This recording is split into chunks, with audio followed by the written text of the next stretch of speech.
Shalom, selamat pagi anak-anak. Hari ini kita mau devotion, kita mau awali hari ini bersama dengan Tuhan. Sebelumnya mari kita berdoa dulu. Tuhan, kami mengucap syukur buat penyertaan-Mu. Tuhan beri kesempatan buat setiap kami hari ini boleh mengikuti devotion yang ada Tuhan. Kiranya apapun yang akan disampaikan biar itu menjadi berkat buat setiap kami. Tuhan urapi mulut bibir hamba Tuhan untuk menyampaikan setiap firman-Mu Tuhan. Tuhan juga sertai kami, pimpin kami Tuhan. Di dalam dan demi nama Tuhan Yesus kami berdoa mengucap syukur. Amin. Oke, ayat hafalannya, takut akan Tuhan adalah permulaan pengetahuan, tetapi orang bodoh menghina hikmat dan didikan. Oke, judul devotion hari ini, kita kasih judul walau ku tak dapat melihat. Ya, jadi ayatnya ada di Yohanes 9 ayat 2. Kita bacakan. Beginilah firman Tuhan. Murid-muridnya bertanya kepadanya, Rabi, siapakah yang berbuat dosa?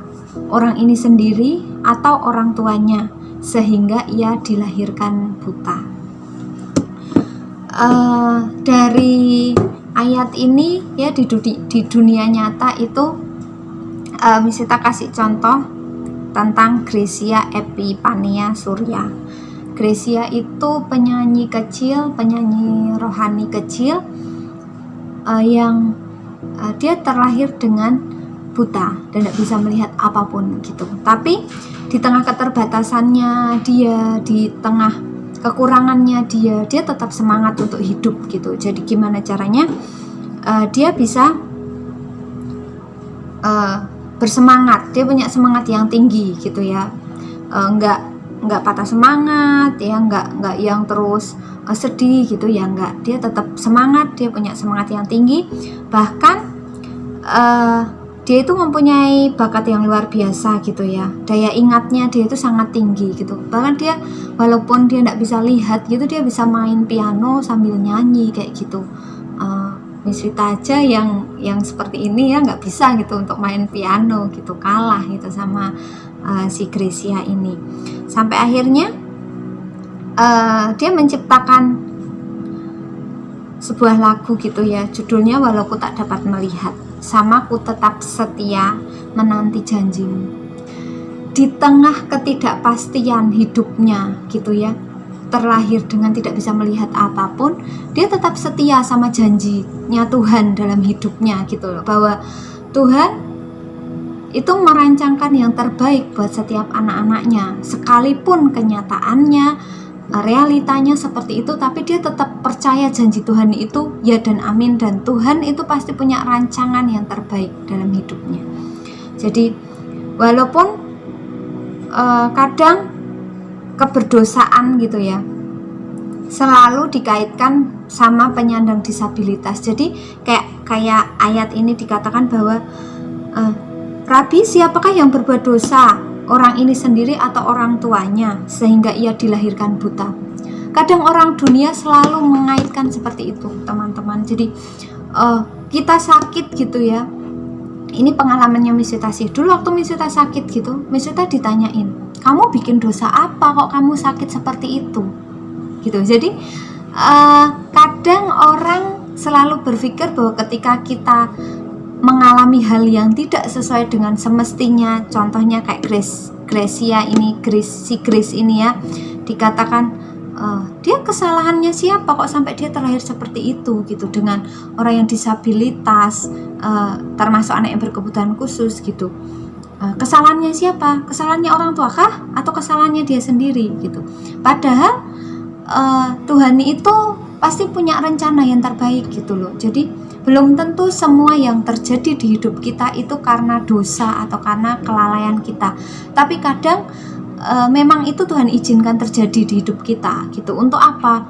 Untuk menjadi kesaksian buat orang-orang di sekitar kita, untuk menguatkan orang-orang yang mungkin imannya sedang lemah, mungkin sedang merasa tidak bersyukur gitu. Dengan orang-orang yang seperti itu mungkin Tuhan pakai gitu ya. Ini loh ada yang lebih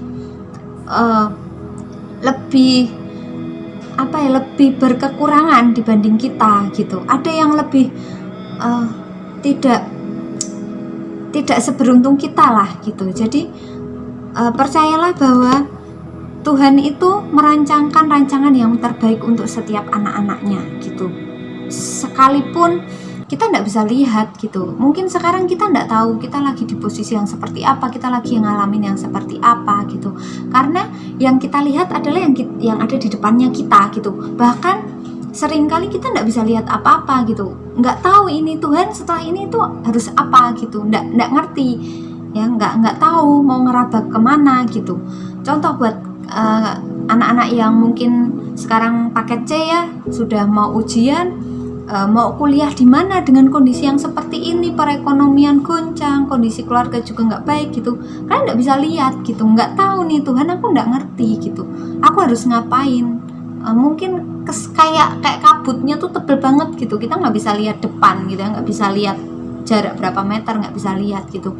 Tapi percayalah Tuhan itu punya rencana yang terbaik buat kita gitu. Kenapa? Tuhan itu lihat semuanya kok, lihat bahkan sampai ke depan apa yang akan kita kerjakan itu Tuhan tahu gitu. Tuhan bisa lihat. Kalau kita paling cuman sebatas seberapa sih kita bisa lihat, paling segitu ya kan, paling cuman berapa meter kita bisa lihat kan, seperti itu. Jadi kalaupun Tuhan aku sudah seperti ini, aku sudah punya rencana seperti ini, tapi kok Tuhan kok nggak kasih izin gitu loh dengan rencanaku gitu. Kadang ya teman-teman, kadang Tuhan itu menghancurkan rencana kita sebelum rencana kita menghancurkan hidup kita gitu. Misita suka dengan kata-kata itu. Kadang Tuhan menghancurkan rencana kita sebelum kita sendiri dihancurkan sama rencana kita. Jadi percayalah bahwa janji Tuhan itu nyata dan setia di hidup kita gitu ya. Tuhan itu setia kok, sekalipun kita tidak setia. Nggak usah takut, nggak usah khawatir. Teruntuk buat anak-anak yang setelah ini lulus mau kemana gitu ya, percayalah selama kita berusaha, selama kita berbuat yang terbaik, kita kasih ke Tuhan yang terbaik, pasti Tuhan beri yang lebih baik buat setiap kita gitu.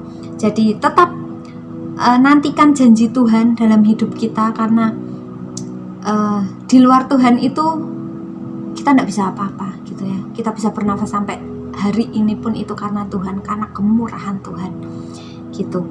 Mari kita tutup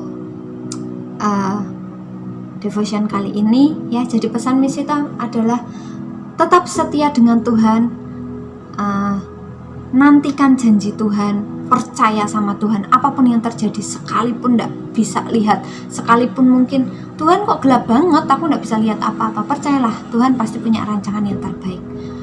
Dan buat kalian yang punya rencana tapi kok kayaknya Tuhan nggak kasih izin, mungkin Tuhan hancurkan rencana kalian daripada kalian dihancurkan sendiri dengan rencananya yang kalian susun begitu.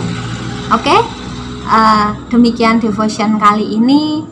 Terima kasih buat teman-teman semua. Tetap jaga kesehatan, tetap patuhi protokol yang ada, tetap di rumah ya, sekalipun mungkin kangen ya buat sekolah gitu. Tetap kerjakan tugas-tugasnya, karena sebentar lagi sudah mau PAS, untuk kelas 6, 9, 12 juga sudah mau ujian.